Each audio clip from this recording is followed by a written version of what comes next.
Well, timing could hardly be worse. One day before the election, the BC Liberals are forced to acknowledge an embarrassing accusation made by the NDP. It involves all of those signs that have sprung up along provincial highways that seem to blur the line between tourism promotion and political campaigning.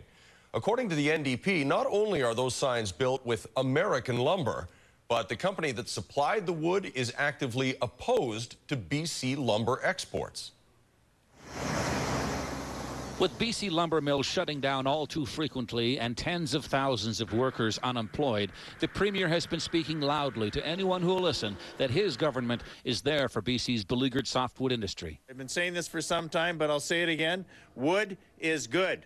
Everyone knows it's a tough time in forestry, and globally, certainly in British Columbia.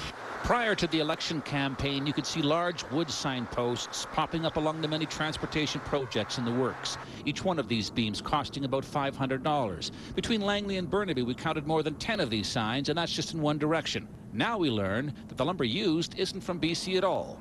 This government says to be a proponent of promoting lumber products from Canada, and here's a clear example of the exact opposite. This is a government that's very hypocritical. At this works yard, there are perhaps another 30 of these beams waiting to be used for future signs. And if you look closely, you'll see they were shipped into BC from Clatskanie, Oregon, near Portland. Well, I can tell you this, we go out, we get the best price we can in terms of contract. There's a local contractor who's doing those projects, and he's keeping British Columbian people at work right now. Yeah, they bought from a local supply store in North Vancouver, but they weren't checking the stamps on the lumber to see if it came from BC or if it came from the United States. It's a free trade in lumber. It's not just that American lumber is being used to build these signs, it's the company the provincial government's doing business with. An American company very much the enemy of the BC forest industry. It's pretty clear in the lumber we saw that there's a stamp showing Stimson Lumber. And if you look on the list of American lumber companies forming the coalition fighting against BC lumber pricing, Stimson is right there.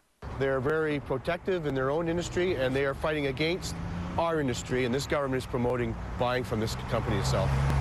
As for the signage itself, while the logo and lettering may be printed in BC, the metal sheeting behind it is all American, made by a company called Zumar out of Tacoma, Washington.